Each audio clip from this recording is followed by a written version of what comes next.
फिर when जब they try to talk to, try यानी कोशिश करें, टू टॉक टू यू तुमसे बात करने की, यू कैन प्ले इट आप इस चीज़ को खेल सकते हो, इसको प्ले कर सकते हो, मतलब इस तरह से जता सकते हो। One hello learners, welcome back to T point English. I hope you all are doing fine.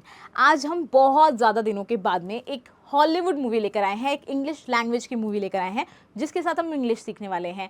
ये मूवी आप लोग रिसेंटली काफ़ी पसंद कर रहे हैं। हम इससे पहले भी इसके 2 पार्ट्स बना चुके हैं। अगर आपने वो पार्ट्स नहीं देखे हैं तो उन्हें देखिए, क्योंकि देखिए वो पार्ट्स भी बहुत इन्फॉर्मेटिव एंड इंटरेस्टिंग है और उनके साथ भी लोगों को इंग्लिश पढ़ना बहुत अच्छा लग रहा है। अभी हम 3rd पार्ट पर फोकस करते हैं।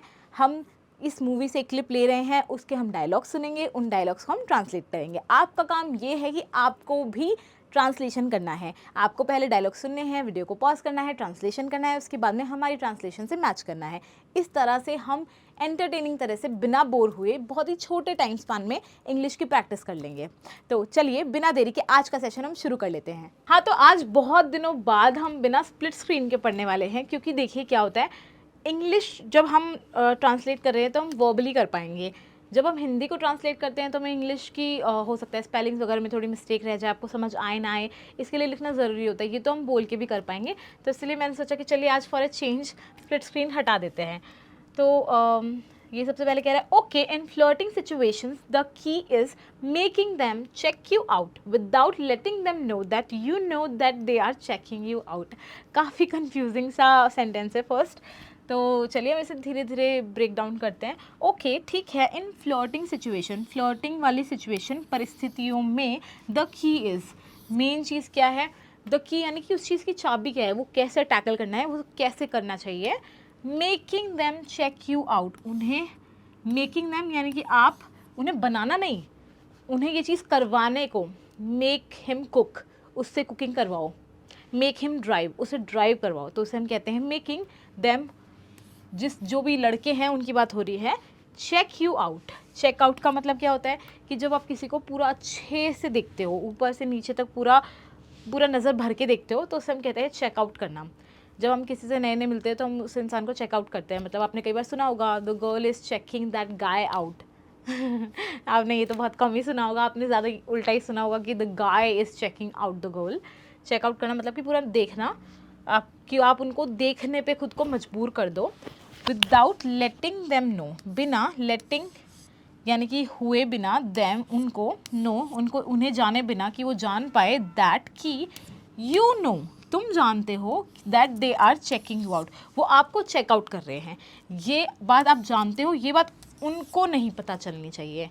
ये सारे इस लाइन का कि भाई आप उन्हें चेकआउट तो करवाओ, उनको देखने पे मजबूर करो, पर उनको पता ना चले कि आपको पता है कि वो आपको देख रहे हैं।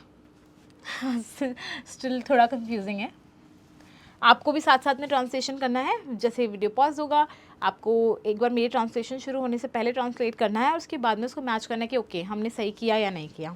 Key is making them check you out without letting them know that you know that they're checking you out. You're just like, whatever, I'm doing me. And then when they try to talk to you, you can play it one of 3 ways: dumb, super into it, or nasty.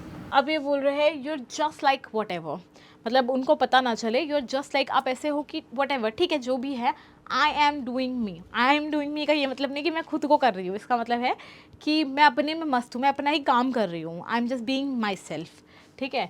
तो कि भाई जो भी है, मैं तो बस अपना काम कर रही हूँ, मुझे आसपास से कोई मतलब नहीं, मुझे कोई फ़र्क नहीं पड़ रहा कि कोई मुझे चेकआउट कर रहा है नहीं कर रहा, मैं ध्यान ही नहीं दे रही। तो फिर ये कह रहे हैं एंड देन, और उसके बाद, एंड देन फिर, व्हेन जब they try to talk to, try यानी कोशिश करें, टू टॉक टू यू तुमसे बात करने की, यू कैन प्ले इट आप इस चीज़ को खेल सकते हो, इसको प्ले कर सकते हो, मतलब इस तरह से जता सकते हो। वन ऑफ द 3 वेज, 3 तरीकों में से एक, 3 वेज 3 तरीकों में से 1 एक। डम यानी कि आप अनजान हो कि क्या चल रहा है, मतलब ओके मुझे तो पता ही नहीं है। जैसे वो लड़कियां होती है ना, कुछ लड़कियां जो बेचारी इतनी भोली होती है कि उन्हें पता ही नहीं चलता कि अच्छा कोई लड़का उन पे लाइन भी मार रहा है। तो या तो आप वो कर सकते हो, डम प्ले कर सकते हो, या सुपर इनटू इट यानी आप बहुत ज़्यादा इस चीज़ में दिलचस्प हो, इंटरेस्ट हो। You are into it, when somebody is into something, इसका मतलब वो इस चीज़ में बहुत ज़्यादा इंटरेस्टेड है। जैसे कह सकते हैं कोई लड़का कहे आई एम इनटू कार्स, या आई एम इनटू गेम्स या स्पोर्ट्स, तो वो होता है इनटू इट। तो कह रहे सुपर इनटू इट यानी बहुत ज़्यादा ही दिलचस्प हो। और नास्टी, नास्टी मतलब कि यू आर वेरी बोल्ड, या आप बहुत ज़्यादा शरारती अंदाज में प्ले कर रहे हो, बहुत एटीट्यूड और ऐसे स्वैग टाइप शो कर रहे हो, तो उसे कहेंगे nasty. Which way you play it depends on what kind of guy you're dealing with. This is like my dream and my nightmare all at one time. I'm not going to take that personally. अब ये बोल रहा है which way you play it depends on what kind of guy you're dealing with. Which way, कौन से तरीके से you play, तुम इस चीज़ को किस तरह से प्ले करोगी, किस तरह से ये चीज़ को एक्ट करोगी, डिपेंड करता है, सब निर्भर करता है ऑन पर what kind of, किस तरह का, kind of किस प्रकार का, किस तरह का गाय लड़का you're dealing with, तुम्हारे सामने किस तरह का लड़का है, किससे तुम डील कर रही हो, किस इंसान को तुम वू करने की, पटाने की कोशिश कर रही हो, उस पर डिपेंड करता है. दिस इज़, अब ये कह रही this is like my dream and nightmare all at once. ये है लाइक जैसे माई ड्रीम, मेरा सपना, एंड माई नाइटमेयर यानी बुरा सपना, ऑल एट वन टाइम यानी एक समय पे ऐसा लग रहा है कि सपना भी चल रहा है और बुरा सपना भी चल रहा है. तो कह रहा है I am not gonna take that personally. I am, मैं नहीं लेने वाला, गोना लेने वाला, टेक दैट पर्सनली, ये चीज़ पर्सनली नहीं लेने वाला, यानी ये चीज़ दिल पे नहीं लेने वाला. ये नहीं कि तुम मेरे पे पर्सनल अटैक कर रही हो, ये नहीं सोचने वाला, मैं जाने दे रहा हूँ इस बात को, लेट गो कर रहा हूँ. Now, hair is everything. Touch it. Move it. Play with it. Move it around a lot. Hypnotize them with it.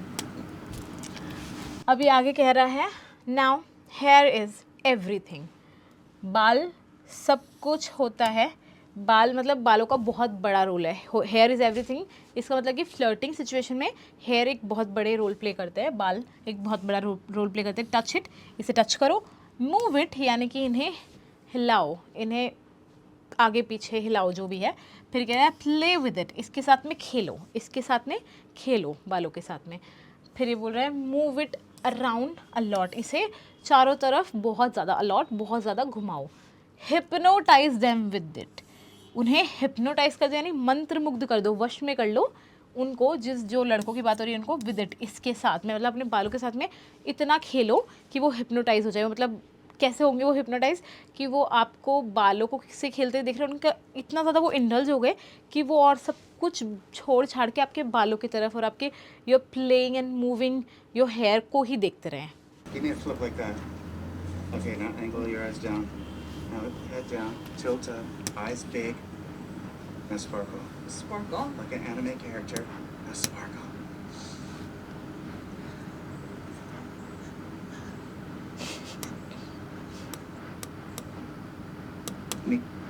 It's work. अब ये कह रहे हैं give me a flip like that, give me a flip like that, मुझे दो एक flip. Flip क्या बात हो रही है, हेयर फ्लिप की बात हो रही है. हेयर फ्लिप आपको पता होगा, नहीं पता तो मैं बता देती हूँ. झटकना, जैसे हम ऐसे करते हैं ना, बालों को झटका देते हैं, यू पीछे की तरफ या ऊपर की तरफ, तो उसे कहते हैं हेयर फ्लिप. बालों को झटका दो मेरे लिए. एंड फिर बोल रहा है okay now angle your eyes down, अपनी आँखों को नीचे की तरफ झुकाओ. तो ये पता नहीं क्या ही करने लग गई है, कुछ भी, मतलब बहुत ही स्कैरी और फनी सी लग रही है. कोई लड़का हिप्नोटाइज होना हो, स्केयर ज़रूर हो जाएगा. तो कह रहे हैं ओके अपनी आँखों को एंगल करना है, यानी कि उस तरफ, उस एंगल में मोड़ो, उस तरफ. एंगल योर आइज़ डाउन यानी कि अपनी आँखों को नीचे की तरफ झुकाओ. फिर ये बोल रहा है नाउ हेड डाउन, और अपना सर झुकाओ. अब हेड डाउन, सर नीचे करो. टिल्ट अप, टिल्ट अप यानी कि थोड़ा सा मोड़ो. जैसे आप कोई चीज़ ऐसे उसे आप टिल्ट करते हो, तो यानी कि आप थोड़ा सा मोड़ देते हो, टिल्ट करना, ठीक है. फिर ये बोल रहा है आइज़ बिग, अब आंखें बड़ी बड़ी कर लो. फिर बोल रहा है नाउ स्पार्कल, अपनी आँखों में चमक लेकर आओ. स्पार्कल, चमक ला के आओ, तो लेके आओ, तो कह रहे स्पार्कल. तो फिर बोल रहे हैं like an anime character. Anime character क्या होता है, जो कार्टून्स वगैरह नहीं होते हैं, मतलब हम बचपन में उन्हें कार्टून्स बोलते थे, अब उन्हें एनिमे बोला जाता है. एनिमे यानी कि जो वो हम ग्राफिक्स और कंप्यूटर्स वगैरह से बनाते हैं कार्टून्स, उन्हें कहते हैं एनिमे कैरेक्टर. किसी एनिमे कैरेक्टर की तरह आंखों में चमक लेके आओ. आपने देखा होगा एनिमे कैरेक्टर्स की बड़ी बड़ी वो आंखें बनाते हैं क्यूटनेस के लिए, और उसके अंदर से ना थोड़ा सा स्पार्कल, थोड़ी सी चमक होती है. तो कह रहे हैं वो लाने की कोशिश करो. फिर ये देख रही है, ट्राई कर रही है, और ये कह रहा है लास्ट में थका के नीड्स वर्क. नीड्स वर्क यानी कि इस चीज़ पे बहुत काम करने की, बहुत मेहनत करने की ज़रूरत है. तो हम आ चुके हैं वीडियो के एंड पे. आपको वीडियो कैसी लगी इसका फीडबैक देना ना भूलें. आपको वीडियो अच्छी लगी, बुरी लगी, हम सब तरह के फीडबैक जानना चाहेंगे. वीडियो से कुछ अच्छा सीख पाए, वीडियो अच्छी लगी तो वीडियो को लाइक कर दीजिए, और चैनल को ज़रूर से सब्सक्राइब कर दीजिए, ताकि सारी की सारी वीडियोज़ आपको देखने के लिए मिले. आप रोज़ एक कंसिस्टेंसी, एक हैबिट बिल्ड करें और एंटरटेन होते होते इंग्लिश सीख सकें. हम आपसे मिलते हैं नेक्स्ट वीडियो में. तब तक के लिए goodbye and thank you.